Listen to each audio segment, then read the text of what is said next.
Capítulo 1. La pista de la carne. A un lado y a otro del helado cauce de erguía un oscuro bosque de abetos de ceñudo aspecto. Hacía poco que el viento había despojado a los árboles de la capa de hielo que los cubría y, en medio de la escasa claridad que se iba debilitando por momentos, parecía inclinarse unos hacia otros, negros y siniestros. Reinaba un profundo silencio en toda la vasta extensión de aquella tierra. Era la desolación misma, sin vida, sin movimiento, tan solitaria y fría que ni siquiera bastaría decir para describirla, que su esencia era la tristeza.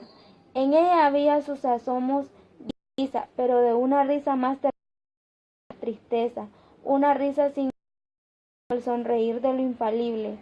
Era la magistral e inefable sabiduría de la eternidad, riéndose de lo fútil de la vida y de lo esfuerzo que supone.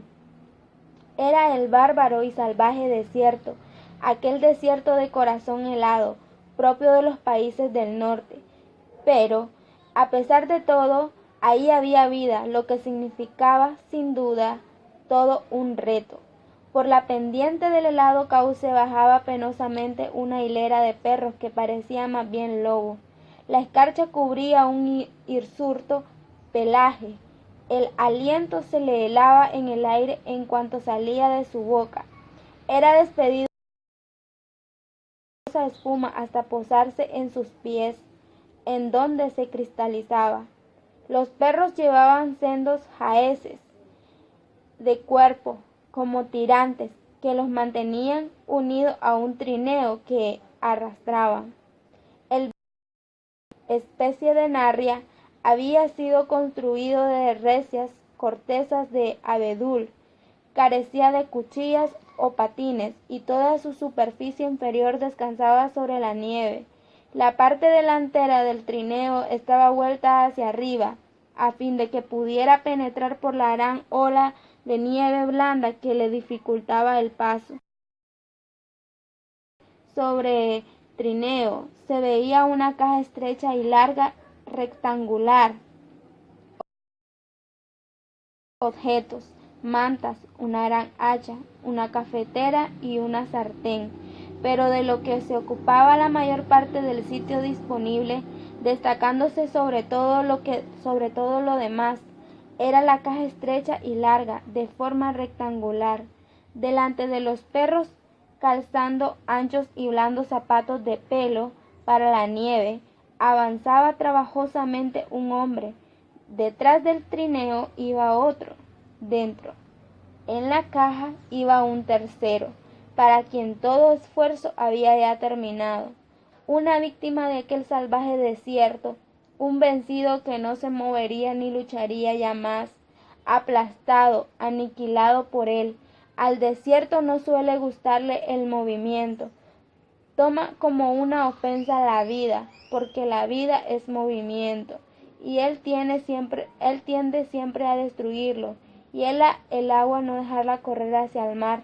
Les roba la savia a los árboles, hasta helarle el potente corazón, y con mayor ferocidad, y por más terrible modo aún, anonada y obliga a someterse al hombre, que es lo más inquieto que la vida ofrece, siempre en rebelión, justamente en contra de la idea de que todo movimiento acaba con la sensación del mismo. Pero como escolta, audaces, indomables, caminaban trabajosamente los hombres que no habían muerto aún. Pieles y cueros blandos cubrían sus cuerpos, tenían pestañas, mejillas y labios tan cubiertos de cristales de hielo, producidos por su helada respiración, que era imposible distinguirles la cara. Esto les daba el aspecto de enmascarados duendes, de enterradores de un mundo de espectros en el entierro de uno de los suyos. Pero, pese a las apariencias, eran hombres que penetraban en la tierra donde todo es desolación, mofa, sarcástica y silencio, aventureros novatos enfrascados en una colosal empresa. Se introducían a viva fuerza en un mundo poderosísimo, tan remoto, tan ajeno a ellos y tan sin pulso como las profundidades del espacio. Avanzaban sin hablar, economizando el aliento para mantener las funciones del cuerpo. Por todos lados reinaba el silencio. Casi podían palpar su presencia. Afectaba su mente como las innumerables atmósferas que pesan sobre el buzo. En lo hondo de las aguas afecta su cuerpo. Lo aplastaba materialmente bajo la pesadumbre de la extensión sin fin de inexorables fallos. Los anonadaba hasta reducirlos al último rincón de su mente, prensada para que de ella se escurrieran, como de los racimos el zumo, todo el falso ardor, la exaltación y las indebidas presunciones del alma humana, hasta lograr que se sintieran muy limitados e insignificantes. Unas simples manchitas, unos átomos, moviéndose con débil maña y escasa discreción en el drama externo e interno de los ciegos y enormes elementos y fuerzas naturales. Pasó una hora y luego otra. Menguaba cada vez más rápidamente la pálida luz del día, corto y sin sol, cuando en medio del aire en reposo resonó un grito débil y lejano. Se remotó primero con rápido impulso hasta llegar a la nota más alta, donde se afirmó vibrante para ir bajando después lentamente hasta dejar de oírse. Aquello hubiera podido ser el lamento de un alma en pena, de no haber en el triste grito cierta ferocidad, cierta hambrienta vehemencia. El hombre que iba frente del trineo volvió la cabeza y cruzó la mirada con el que iba detrás. Por encima de la estrecha caja rectangular, ambos cambiaron una señal de asentimiento. Entonces se oyó un segundo grito que parecía elevarse en el aire, perforando aquel silencio con la sutil penetración de una aguja. Comprendieron de dónde partía el sonido. Venía de allá atrás, de algún sitio en la nevada extensión que acababan de atravesar. Un tercer grito, contestación a los anteriores, resonó también en la misma dirección, por más a la izquierda del segundo. «Nos persigue, Bill», dijo el hombre que iba delante del vehículo. Su voz sonó ronca, como algo que no parecía humano, y era evidente el esfuerzo que realizó para hablar.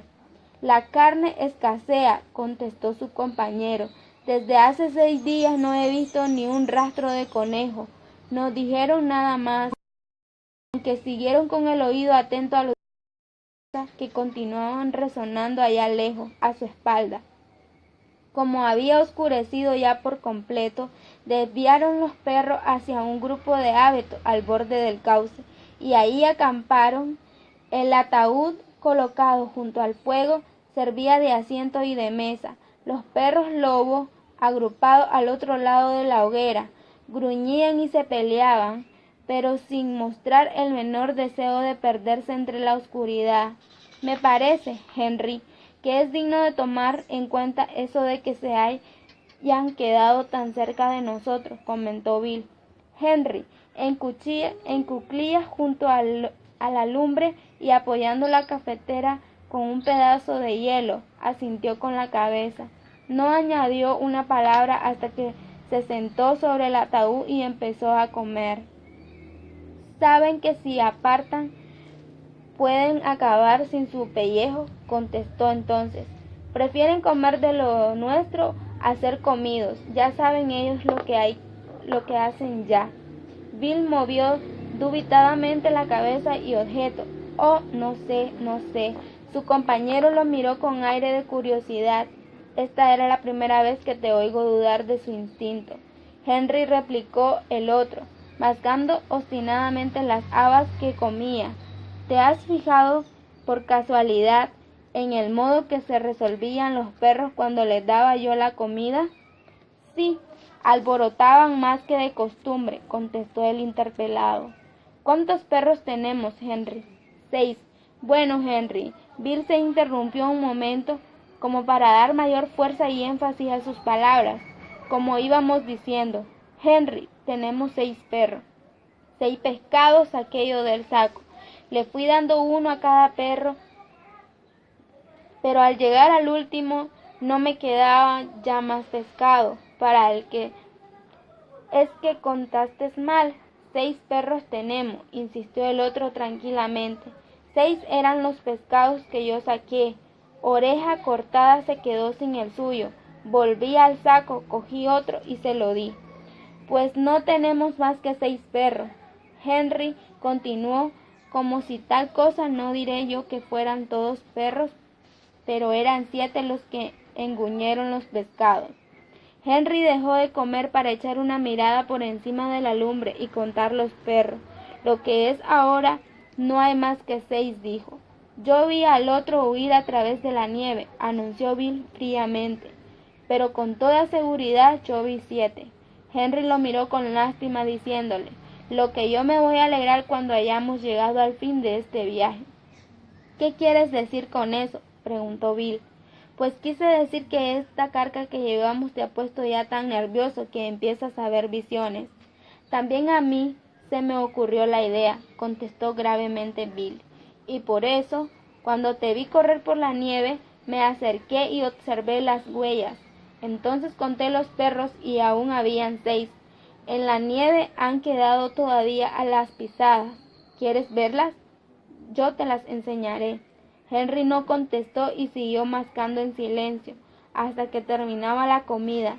Tomó una taza de té, se secó la boca con el dorso de la mano y dijo, pues entonces tú crees que era un prolongado aullido tan feroz como triste y que partía de aquellas tenebrosas profundidades. Vino a interrumpirle.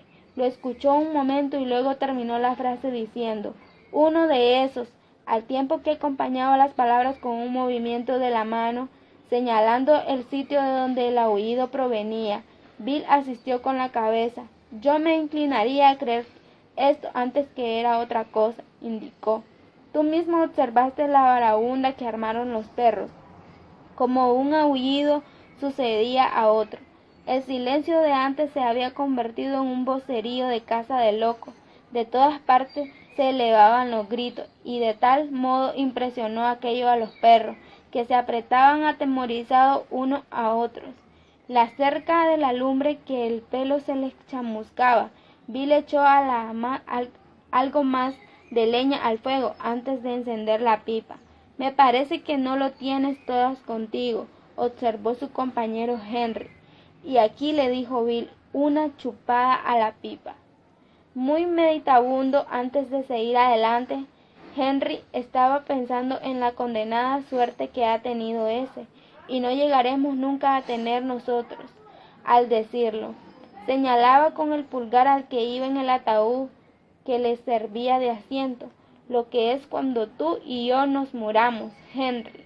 Podremos darnos por satisfechos con que haya bastantes piedras sobre nuestro esqueleto para evitar que los perros nos desentierren. Pero es que nosotros no tenemos familia ni dinero y demás, como tiene el objeto, Henry. Estos entierros a larga distancia son un lujo que ni tú ni yo podemos pagar verdaderamente. Lo que no me cabe a mí en la cabeza, Henry, es que a un muchacho como ese, que era lord o cosa por el estilo en su país, y que nunca tuvo que preocuparse de provisiones, ni de mantas, ni de todas esas cosas, se le antojará venir a estas malditas tierras que son el fin del mundo. Eso es lo que no acabo de comprender, y que si hubiera sabido quedarse en casa, bien podía haber sido muerto de puro viejo, contestó Henry. Compartiendo la opinión del otro, Bill abrió la boca para hablar, pero se quedó sin hacerlo. En vez de ello señaló hacia aquel espeso muro de sombras que parecía oprimirlo por todos lados. No se distinguía en la profunda oscuridad ninguna forma, pero sin un par de ojos que relucían como ascuas. Pronto, Henry indicó con un movimiento de la cabeza un segundo par y luego un tercero. En torno al campamento se había ido formando un círculo de relucientes ojos. De vez en cuando uno de aquellos se movía o bien desaparecía para volver a aparecer después. La intranquilidad de los perros había ido aumentando y huían, presa de repentino terror. se arrastraban. En medio del tumulto, uno de los perros cayó rodando al borde mismo de la hoguera, aullando de dolor y de miedo, mientras el aire olía a pelo quemado. El baraullo hizo que el círculo de ojos se moviera con inquietud durante un momento y que se retirara algo, que volvió a la misma posición de antes en cuanto los perros se apaciguaron. Henry, qué desgracia que tengamos tan pocas municiones. Bill había acabado de fumar su pipa y estaba ayudando a su compañero a tender las pieles y las mantas sobre las ramas de abeto que habían esparcido en la nieve antes de cenar. Henry gruñó y comenzó a desatarse los peludos zapatos. ¿Cuántos cartuchos dijiste que te quedaban? 3, fue la contestación, y ojalá fueran 300. Entonces verían esos condenados para qué me iban a servir. Amenazó con el puño y llenó de coraje aquellos ojos que brillaban en la oscuridad y comenzó a acercar con cuidado a la lumbre sus zapatos para que se secaran. Luego, lo que yo quisiera es que esta racha de frío se acabara, continuó. Llevamos ya 2 semanas de estar a 20 grados bajo cero, y lo que también quisiera es no haber emprendido nunca este viaje. Henry, las cosas tienen mal aspecto, no las tengo todas conmigo. La verdad, y puesto a pedir, lo que desearía es que hubiéramos terminado de una vez con todo esto, y estuviésemos ya sentados tú y yo junto al fuego en Fuerte McGurry, jugando a las cartas. Eso es lo que yo quisiera. Henry volvió a contestar con un gruñido y se arrastró para acostarse. Dormitaba ya cuando le despertó la voz de su compañero. Oye, Henry, aquel otro que se acercó y cogió el pescado, ¿por qué no se echaron encima los perros? Eso me estaba atormentando la cabeza. Sí, y demasiado dura ya la manía. Bill, contestó el otro medio dormido, nunca te vi de este modo. Hazme el favor de callar y duerme, que cuando llegue la mañana te habré ya pasado todo. ¿Es que estás mal del estómago? Eso es lo que tienes. Los 2 hombres se durmieron respirando pesadamente, uno al lado del otro, y cubiertos con los mismos abrigos. El fuego de la hoguera fue amortiguándose y el círculo de ojos brillantes que le rodeaba se fue cerrando. Los perros se apañaron atemorizados, gruñendo de cuando en cuando amenazadoramente. Al ver que algún par de aquellos ojos se acercaba demasiado, de pronto fue tal el ruido que armaron que Bill se despertó. Salió del lecho cautelosamente como si quisiera despertar a su compañero y echó más leña al fuego. En cuanto se lanzaron las llamas, el círculo de ojos se fue retirando. Miró él, como por casualidad, a los apiñados perros. Se entregó los ojos y volvió a mirarlos con mayor atención. Después se arrastró hacia el montón de mantas. Henry, llamó. Henry. Este lanzó una especie de gemido al despertarse y preguntó, ¿qué ocurre ahora? Nada, que ya vuelve a haber 7. Acabo de contarlos. Henry se limitó a manifestar con otro gruñido que quedaba enterado, y al momento, vencido de nuevo por el sueño, roncaba ya. Quien primero se despertó a la mañana siguiente fue él, que llamó a su compañero para que se levantara. Faltaban 3 horas para que se hiciera de día, a pesar de las 6 de la mañana, y en medio de la oscuridad Henry comenzó a preparar el desayuno, mientras Bill enrollaba las mantas y dejaba listo el trineo para enganchar. Oye, Henry, preguntó de pronto, ¿cuántos perros dijiste que teníamos? 6. Pues no, señor, exclamó triunfalmente Bill. ¿Otra vez 7? No, 5. Uno ha desaparecido. ¡Diablos!, gritó furioso Henry, abandonando sus quehaceres para ir a contar los perros. Tienes razón, Bill, confesó. El gordito se ha marchado. Se apartó un poco y ha desaparecido para siempre. No es fácil que volvamos a verlo. Te fijo que se lo han engullido vivo. Apostaría a cualquier cosa, a que aún gruñía cuando se lo tragaron. El diablo se los lleve. Perro tonto, siempre fue así, pero por tonto que fuera no debía haberlo sido, hasta el punto de ir a suicidarse. De ese modo, miró a los demás perros del trineo con ojos escudriñadores, que parecieron juzgar en un momento los rasgos más salientes de cada animal. Apuesto, añadió, a que ninguno de estos haría lo que él ha hecho, ni a garrotazos se apartaban estos de la lumbre, dijo Bill, asintiendo a aquellas palabras. Siempre me pareció que el gordito no andaba bien de la cabeza, y ese fue el epitafio que inspiró la muerte de un perro en aquellas tierras del norte, menos corto, por cierto, que el de no pocos hombres. La loba, tras desayunar y atar al trineo el ligero equipo, los viajeros volvieron la espalda al agradable fuego y se lanzaron a la plena oscuridad. Inmediatamente comenzaron a oírse aullidos impregnados de ferocidad y de tristeza, aullidos que a través de las tinieblas y del frío se llamaban y se contestaban unos a otros. Cesó toda la conversación. La luz del día no apareció hasta las 9, hacia el sur, y el cielo adquirió un color rosa pálido al llegar al mediodía, marcando el punto donde la redondez de la tierra se interponía entre el sol meridiano y el mundo septentrional. Pero aquel rosado color desapareció muy pronto. La grisácea luz del día que quedó entonces duró hasta las 3, hora en que también desapareció repentinamente, y el manto de la noche ártica descendió, envolviendo la solitaria y silenciosa tierra. Al llegar la oscuridad, aquellos gritos de caza que se oían a derecha e izquierda y hacia atrás fueron acercándose, y tan cerca resonaron que más de una vez una ráfaga de miedo hizo presa de los cansados perros, que se atropellaron con terror. Aquello ocurrió una vez más mientras Bill y Henry ponían orden en la traila, y el primero dijo: ojalá levanten de una vez alguna pieza, vayan tras ella y nos dejen en paz. Ataca los nervios, oírlos, observó Henry, sintiendo a lo dicho por su compañero.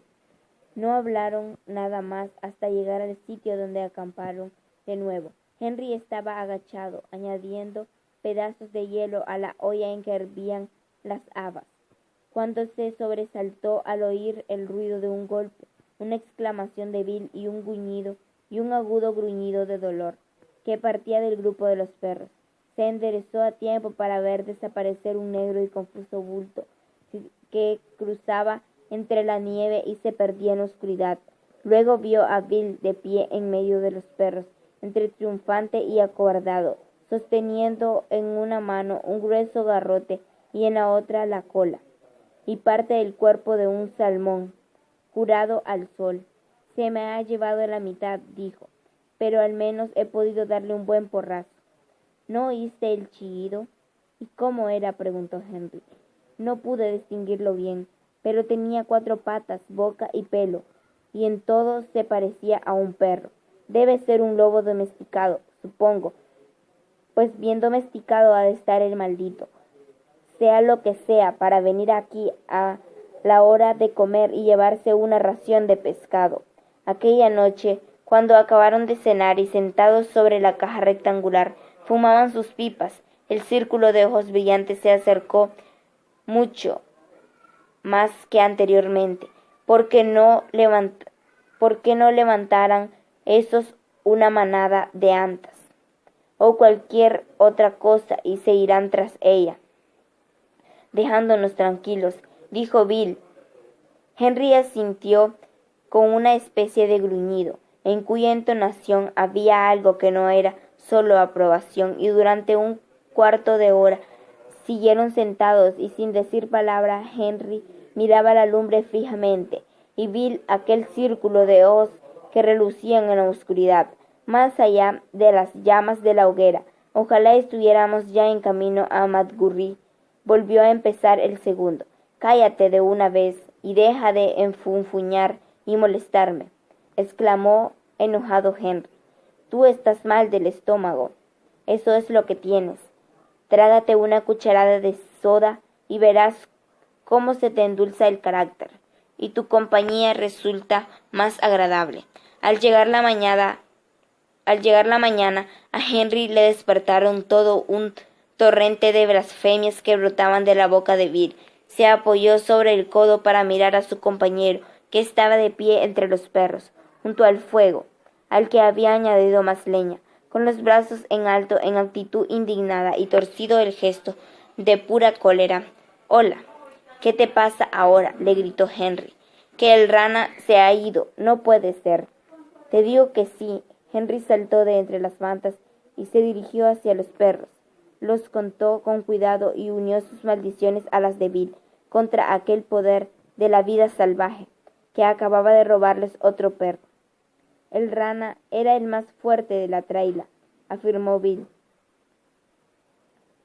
Y este sí que no tenía de un pelo de tonto», añadió Henry, y tales palabras fueron el segundo epitafio, pronunciado en el espacio de 2 días. El desayuno resultó triste. Los 4 perros que quedaban fueron enganchados al trineo. El día era una repetición de los anteriores. Los hombres se afanaron en caminar sin hablar sobre la tierra pelada. Nada interrumpía el silencio, excepto los aullidos de sus perseguidores, que invisibles iban siempre detrás de ellos. Al hacerse de noche, a media tarde, los gritos resonaron más cerca, según la costumbre, y el miedo volvió a apoderarse de los perros, que se alborotaban enredando los tiros y aumentando la depresión de los hombres. «A ver si así os quedáis sujetos, estúpidos», dijo satisfecho Bill aquella noche, plantándose muy erguido después de terminar su tarea. Henry dejó lo que estaba cocinando para ver de qué se trataba. Su compañero no solo había atado a los perros, sino que lo hizo como suelen hacerlo los indios. Con palos a cada perro le había anudado una correa al cuello, y tan cerca del cuello que el animal no podía clavar allí los dientes. Había atado un grueso palo de 1 metro o 1,5 metros de largo. El otro extremo del mismo quedaba asegurado por medio de otra correa a una estaca clavada en el suelo. Así el perro no podía ir oyendo hasta cortarla, la correa, que estaba fija al primer extremo del palo. Henry aprobó lo hecho con un movimiento de cabeza. «Es lo único capaz de sujetar a Oreja Cortada», dijo. «Sus dientes cortan la correa como un cuchillo y casi con igual rapidez. Así, por la mañana no volverá a faltarnos ningún perro». «Apuesto lo que quieras a que no», replicó Bill. «Si falta uno me quedo yo sin café». «Ellos saben que no estamos suficientemente preparados para matarlos», observó Henry, al llegar la hora de acostarse, señalando al círculo de relucientes ojos que les tenían puesto cerco. Si pudiéramos mandarles un par de balas, nos mirarían con más respeto. Cada noche se acercan un poco más. Apártate algo de la lumbre para ver mejor y mira allí. ¿Ves aquel?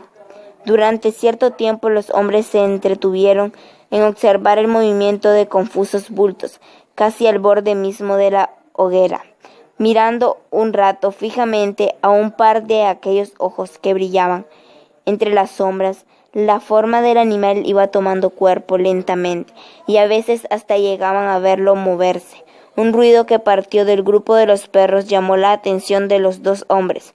Oreja Cortada lanzaba repetidos y breves quejidos, embistiendo cuanto le permitía el palo que lo sujetaba hacia la oscuridad, y disintiendo de ello de cuando en cuando para atacar furiosamente. a destelladas el palo mismo. «Mira, Bill», dijo Henry en voz baja, iluminado por la hoguera, cuya luz le daba de lleno. Se deslizaba cautelosamente un animal parecido a un perro. Se movía con cierta rara mezcla de recelo y de audacia. Observaba con cuidado a los hombres, pero concentraba principalmente la atención en los canes. Oreja Cortada se lanzó todo lo que el palo le permitía hacia el intruso, dando un ansioso quejido. «Ese estúpido de Oreja Cortada no parece estar muy asustado», susurró Bill. «Se trata de una loba», le contestó Henry, del mismo modo. «Eso explica que el gordito y el rana se fueran. Ella es el señuelo de la manada. Sirve para atraer al perro y luego se le echan todos encima y lo devoran». La leña de la hoguera dio un chasquido. Uno de los troncos cayó rodando con estrépito y chisporroteo al oír el ruido. El raro animal saltó hacia atrás, desapareciendo en la oscuridad. «Henry, he pensado una cosa», anunció Bill. «¿Qué has pensado?» Pues que a este fue al que le di yo el garrotazo». «No me cabe la menor duda», repuso Henry. «Y de paso, quiero que conste también», continuó Hill, «que eso de que este animal esté tan familiarizado con las hogueras de los campamentos es algo sospechoso e inmoral. La verdad es que sabe más de lo que cualquier lobo que se respete un poco debe saber», continuó Henry. «Un lobo que sabe cuándo ha de venir aquí para encontrar comiendo a la traía tiene cierta experiencia. Y el viejo Villam tuvo una vez un perro que se escapó y se fue con los lobos», iba diciendo Bill, como si estuviera hablando solo.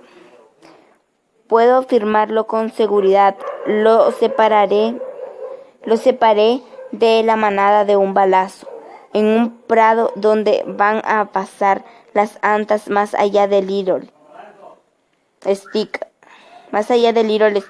Y Villam lloró.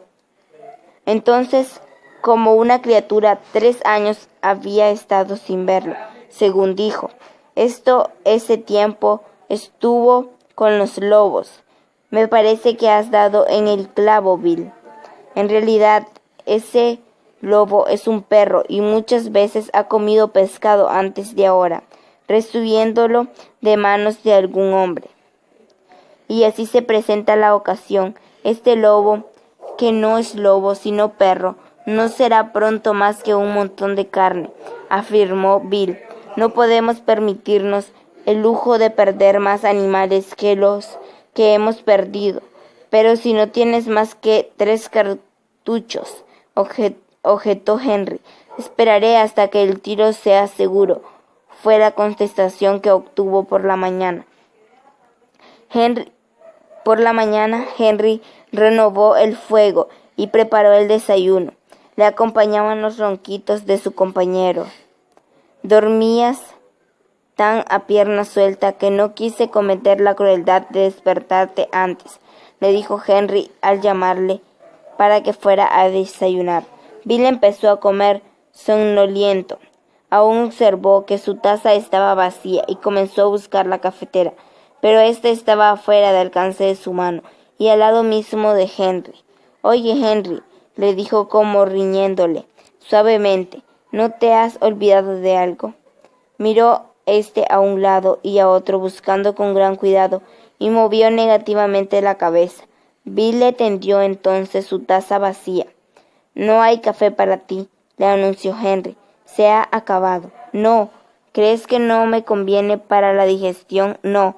De pronto la sangre se le subió a Bill a la cabeza y le coloreó fuertemente el rostro. «Pues entonces ya estás tardando demasiado en darme alguna explicación», dijo.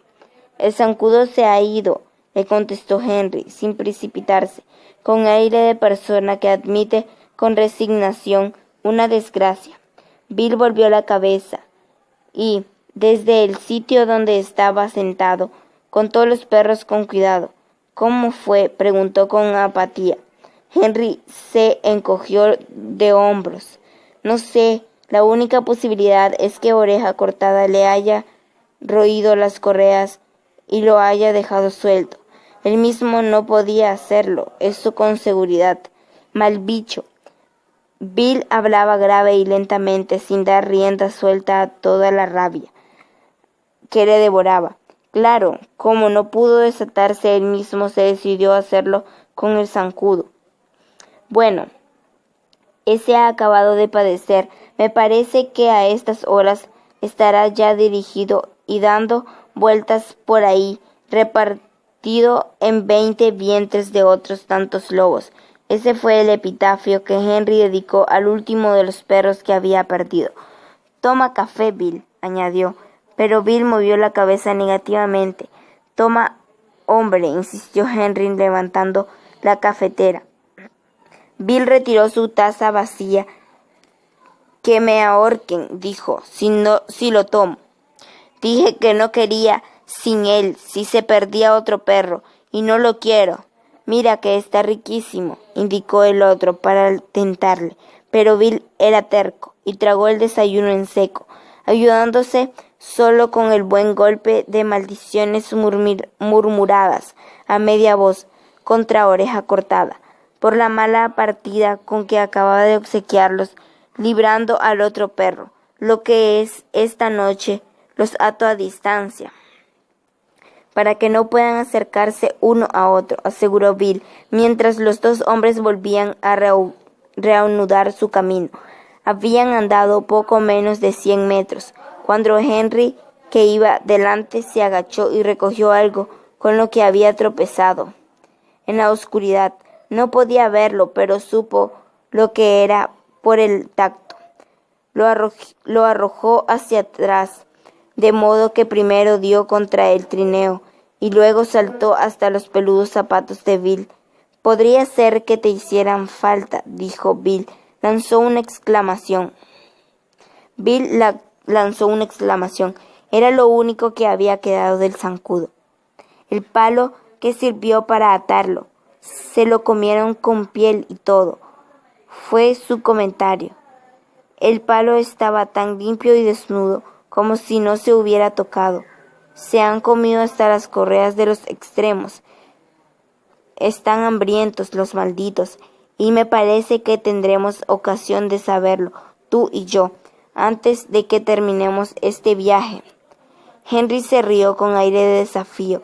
Los lobos no me han seguido nunca hasta ahora, dijo, pero por cosas peores he pasado sin que perdiera por ello la salud.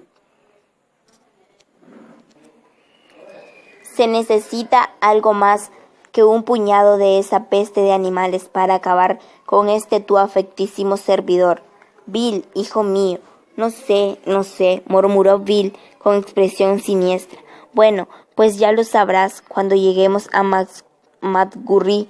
No me entusiasma mucho esto, insistió Bill. Lo que te pasa es que estás muy pálido y necesitas quinina, replicó en tono enigmático. Henry, voy a darte una buena dosis en cuanto lleguemos a McGurry. Bill manifestó refunfuñando su desconformidad con el diagnóstico y luego se quedó callado. El día resultaba como todos los demás. Llegó la claridad a las 9. A las 12 el lado del horizonte se coloreó un poco al influjo del invisible sol y luego comenzó la gris frialdad de la tarde que debía hundirse en la noche. 3 horas después, a continuación de aquel vano esfuerzo del sol para mostrarse, sacó Bill el rifle de entre las correas que lo sujetaban al trineo y dijo: «Tú sigue, Henry, que yo voy a ver lo que voy a ver. Mejor sería que no te separaras del trineo», le objetó su compañero. «No tienes más que 3 cartuchos y nadie sabe lo que puede ocurrir. ¿Quién es ahora el gruñón, tú o yo?». preguntó triunfalmente Bill. Henry no contestó y continuó solo, aunque no sin lanzar frecuentes miradas de ansiedad hacia atrás, hacia la gris soledad por donde acababa de perderse su compañero. Una hora después, gracias a haber tomado por el atajo las curvas que el trineo tuvo que describir, llegó Bill. Andan esparcidos y en un amplio radio a plegársele al espinazo. Están furiosos, te lo aseguro. Acabarán por volverse rabiosos.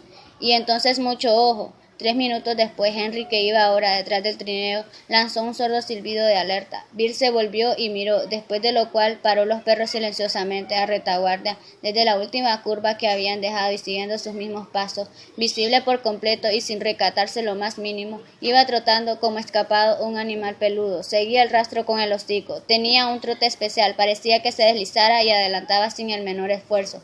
Cuando ellos se paraban, se detenía él también, levantando la cabeza y mirándolos fijamente, venteando con ahínco para estudiarlos por medio del olfato. «Es la loba», dijo Bill. Los perros se había echado a la nieve, y dejándolo, Bill retrocedió para unirse a su amigo al lado del trineo. Juntos observaban vigilantes el extraño animal que había estado persiguiéndolos durante días enteros, y al que se debía ya la pérdida de la mitad de la traía. Después de examinarlos con todo cuidado, trotó algo más, unos cuantos pasos, repitió lo mismo varias veces hasta que al fin quedó ya a unos pocos centenares de metros. Entonces se paró, con la cabeza enhiesta junto a unos abetos y mirando y olfateando, estudió el equipo de los hombres que lo observaban. También los contemplaba de un modo raro, pensativo, al estilo de como suelen hacerlo los perros, pero en todo aquel interés, en toda aquella atención, no había nada de la perruna afectuosidad. Era producto del hambre y resultaba tan cruel como sus propios colmillos, tan sin piedad como el hielo. Para ser un lobo resultaba muy grande, era uno de los mayores ejemplares de su raza. Lo menos tiene cerca de 4 palmos de alto, comentó Henry, y apuesta que no anda muy lejos del 1,5 metros de largo. «Qué color más raro para un lobo», observó Bill. «Es la primera vez que veo un lobo rojo, casi me parece del color canela». No era ciertamente así, su pelaje resultaba en realidad el de un verdadero lobo. El color dominante era el gris, pero mezclado con un matiz rojo pálido, un matiz engañador que tan pronto aparecía como desaparecía, que semejaba más bien una ilusión óptica, pues a veces era gris claro y a veces surgían en él reflejos de un rojo vago, inclasificable entre los colores acostumbrados del lobo. «Todo su aspecto es el de un indómito perrazo de trineo», afirmó Bill. «No me extrañaría que empezara a mover la cola». «Hola, salvaje», le gritó. «Ven aquí tú, ¿cómo te llamas?» «No te teme ni pizca», dijo Henry. Riéndose, Bill le amenazó con la mano, riñéndole a gritos, pero el animal no dio muestras de atemorizarse lo más mínimo. La única alteración que en él notaron fue que se puso más alerta que nunca. Los miraba con aquella despiadada atención hija del hambre. Ellos eran carne y él estaba hambriento. Su deseo hubiera sido echársele encima y devorarlo, si se hubiese atrevido a hacerlo. «Mira, Henry», dijo Bill, bajando inconscientemente la voz hasta que parecía un susurro, porque a ello le impulsaba la idea que se le había ocurrido. «Tenemos 3 cartuchos, pero el tiro es blanco seguro, imposible errarlo. Se nos ha llevado a 3 de nuestros perros y hora es ya de que esto se acabe. ¿Qué te parece?» Henry asintió, como dándole permiso. Bill sacó el rifle de entre las correas del trineo cautelosamente. Iba a echárselo a la cara, pero no llegó a apoyarse la culata en el hombro. En el mismo instante, la loba dio un salto hacia un lado, apartándose del camino y desapareció tras un grupo de abetos. Los 2 hombres se quedaron mirándose. Henry se contentó con silbar significativamente. «Debía haberlo pensado», exclamó Bill, reprendiéndose a sí mismo, mientras colocaba el rifle en su sitio. «Claro, un lobo que es bastante listo para mezclarse con los perros a la hora de la comida ha de saber para qué sirven las armas de fuego. Créeme, Henry, y no lo dude, ese animal es la causa de todo lo que nos pasa. Si no fuera por él, por esa loba, aún tendríamos nuestros 6 perros en vez de los 3 que nos quedan, y no lo dudes tampoco. Yo voy a acabar con ella, sabe demasiado para que se deje tirar a pecho descubierto, pero la cazaré al acecho. ¿Caerá en la emboscada o dejaría yo ser de quien soy?» «No te apartes mucho al intentarlo», le previno su compañero. «Si a la manada se le antoja tomarte por su cuenta, los 3 cartuchos te servirán de tan poco como 3 voces que diera en el mismo infierno. Esos condenados animales están hambrientos, y si les da por perseguirte, acaban contigo, Bill». Aquella noche los 2 amigos acamparon temprano. 3 perros no podían arrastrar el trineo tan aprisa ni durante tantas horas como cuando eran 6, y daban ya claras señales de estar rendidos. Los hombres se acostaron pronto, después de cuidar Bill de que los perros quedaran atados y a distancia uno de otro para que no pudiera roer las correas del vecino. Pero los lobos iban atreviéndose a acercarse y más de una vez despertaron a nuestros viajeros. Tan cerca los tenían que los perros comenzaron a mostrarse locos de terror, y fue necesario ir renovando y aumentando de cuando en cuando el fuego de la hoguera a fin de mantener a aquellos merodeadores a mayor y más segura distancia. Varias veces he oído contar a los marineros cómo los tiburones siguen a los barcos, observó Bill al volver, arrastrándose a echarse en las mantas, después de una de estas ocasiones en que fue preciso añadir leña a la hoguera. Bueno, pues los lobos son los tiburones de la tierra. Ellos saben mucho mejor que nosotros lo que hacen, y si siguen nuestra pista de este modo, no será para que el ejercicio les conserve la salud, acabarán por apoderarse de nosotros. Seguro que nos cazan, Henry. Lo que es a ti te tienen miedo cogido, desde el momento en que hablas así. Cuando un hombre dice que lo van a devorar, ya está andada la mitad del camino que conduce a ellos, y tú estás medio devorado, solo por hablar tanto de lo que nos va a pasar. De hombres más fuertes que tú y yo han dado ellos cuenta, replicó Bill. Basta, cállate ya de una vez y no estés siempre gruñendo. No haces más que freírme la sangre y molestarme. Henry se volvió enfurecido, pero sorprendido de que Bill no le contestara de igual modo. No solía ser esta su costumbre, porque al oír que le hablaban con dureza siempre salía de tino. Henry se quedó largo tiempo pensando en esto antes de que llegara a dormirse del todo, y mientras los párpados se le cerraban y se iba quedando traspuesto, no podía apartar a esta idea de su mente. No hay duda de que Bill tiene una murri fenomenal. Tendré que dedicarme mañana a animarle un poco. Capítulo 3.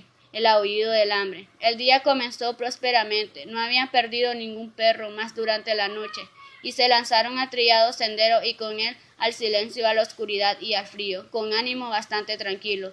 Bill parecía haberse olvidado ya de sus pronósticos de la víspera, y hasta acogió con sardónicas burlas a los perros cuando estos, al llegar el mediodía, volcaron el trineo en un punto del camino en el que pasó era difícil. Se armó un lío que nada tenía de agradable. El trineo boca abajo, metido entre el tronco de un árbol y una enorme roca, y ellos viéndose obligados a desenganchar los perros para poner orden en aquel enredo, se hallaban los dos hombres encorvados sobre el vehículo, forcejeando para colocarlo bien, cuando Henry observó que Oreja Cortada se escurría hacia un lado con intención de marcharse. «¡Hey, tú, ¿a dónde vas?», le gritó llamándole por su nombre, enderezándose y volviéndose hacia el perro.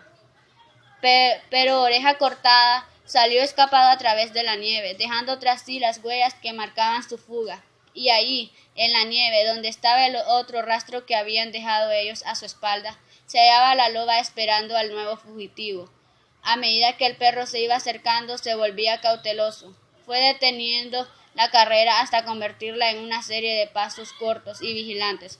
Ansiosamente, pareció que la loba le sonreía, pero la miraba con cierto cuidado y como dudando, pero enseñándole los dientes de un modo más bien insinuante que amenazador. La loba dio hacia él algunos pasos como jugando y se paró.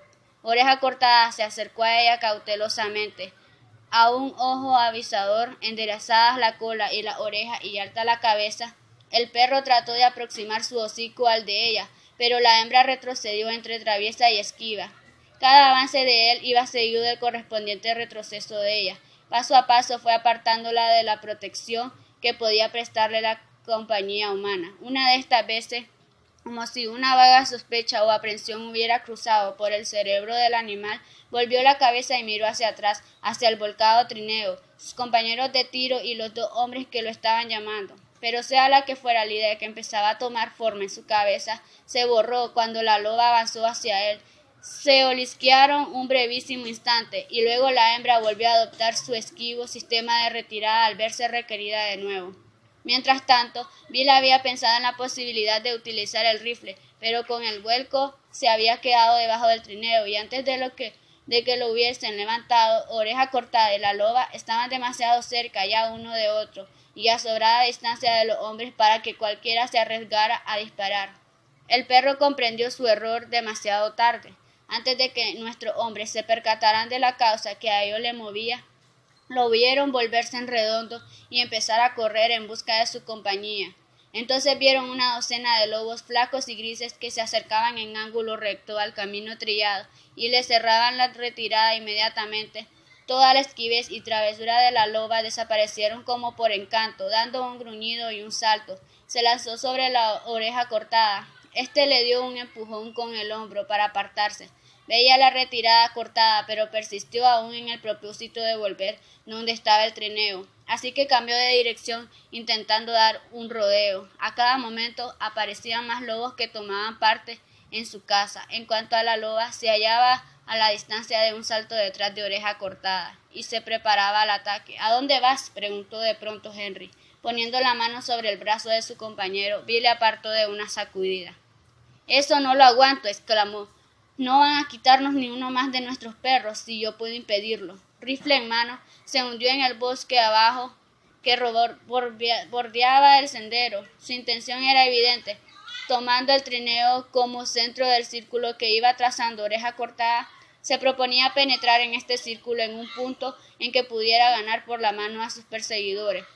Con su rifle y apenas luz del día, era muy posible que pudiera amedrentar a los lobos y salvar al perro. «Oye, Bill», le gritó Henry, «cuidado, no te arriesgues mucho». Luego se sentó en el trineo y se quedó vigilando.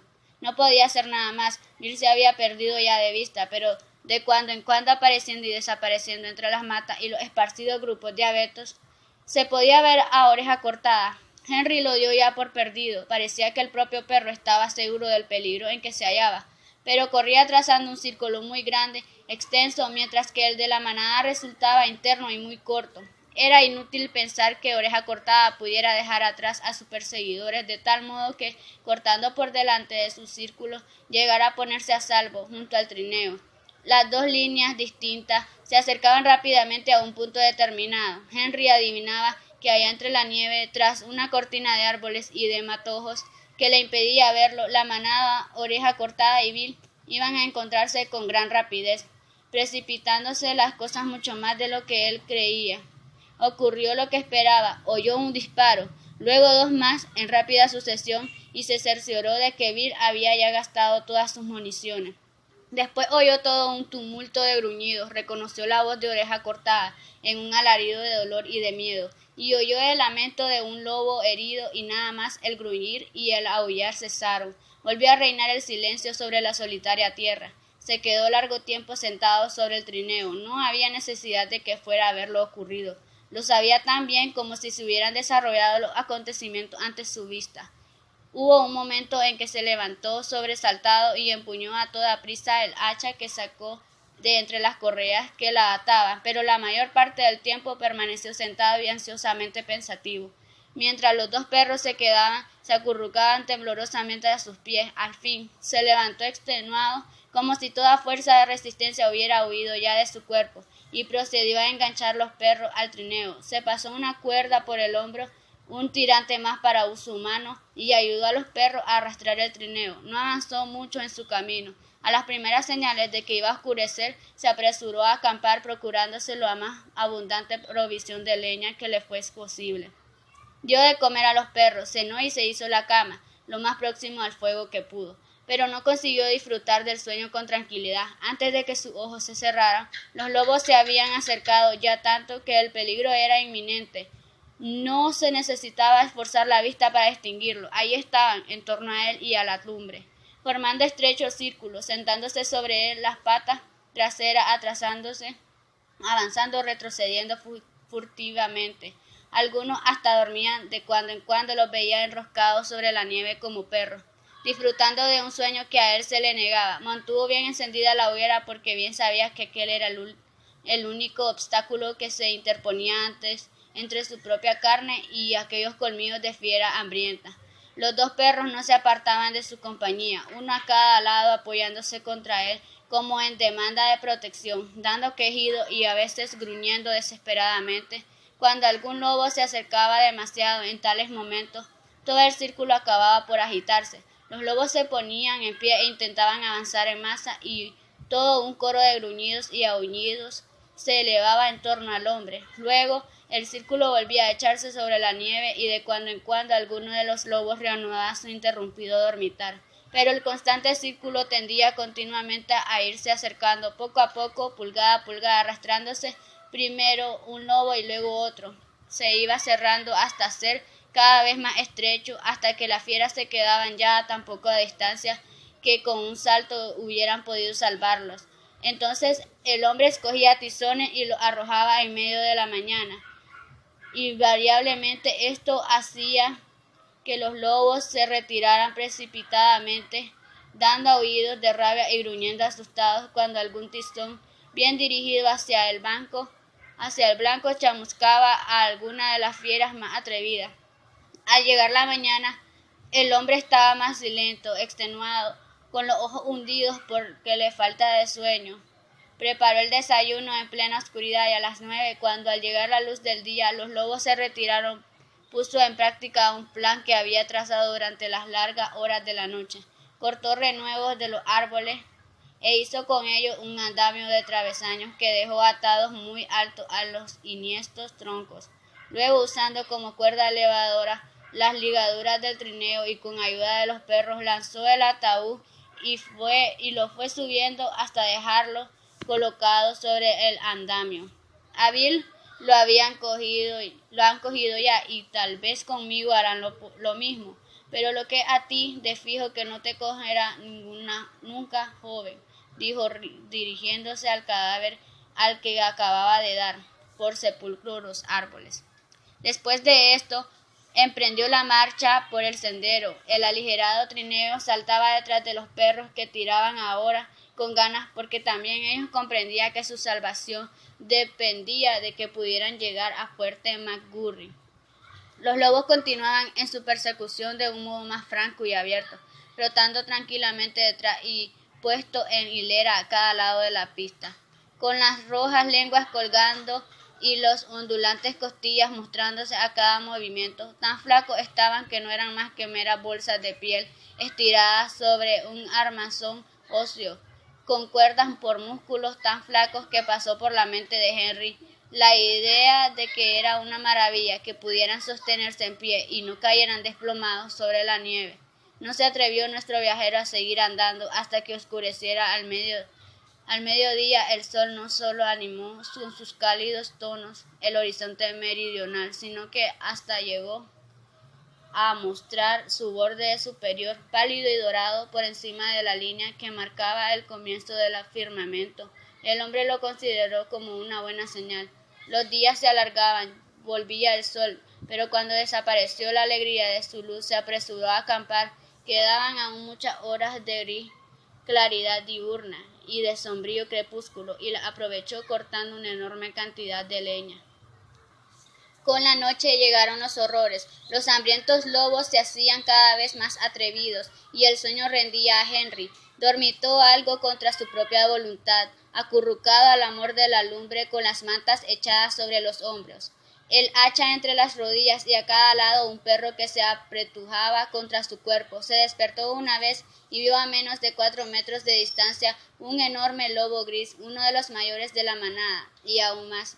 En el momento en que miraba a la fiera, estiró el cuerpo deliberadamente. Lo hizo del perezoso modo en que suelen hacerlo los perros, bostezando casi en su misma cara y mirándolo con cierto aire de posesión, como si verdaderamente él no fuera más que una comida que se ha aplazado, pero que no se tardará mucho en engullir. Esa certidumbre la demostraba la manada entera. No bajarían de 20 los lobos que contó, que le miraban fija y codiciosamente, o que dormían con toda calma sobre la nieve. Le recordaban a una multitud de niños reunidos alrededor de la mesa de un festín y esperando permiso para empezar a comer, y él constituía la comida. ¿Cómo y cuándo empezarían el banquete? Mientras iban amontonando la leña sobre la hoguera, se percató de que sentía un cariño por su propio cuerpo que nunca había experimentado antes. Observó el movimiento de sus músculos y le interesó el ingenioso mecanismo de sus dedos. A la luz de la hoguera los encorvó lenta y repetidamente, primero de uno en uno, luego todo a la vez, abriendo o cerrando la mano rápidamente. Se fijó en la formación de las uñas y pinchó los pulpejos de los dedos con fuerza, y después suavemente, estudiando al hacerlo las sensaciones que sus nervios experimentaban. todo le tenía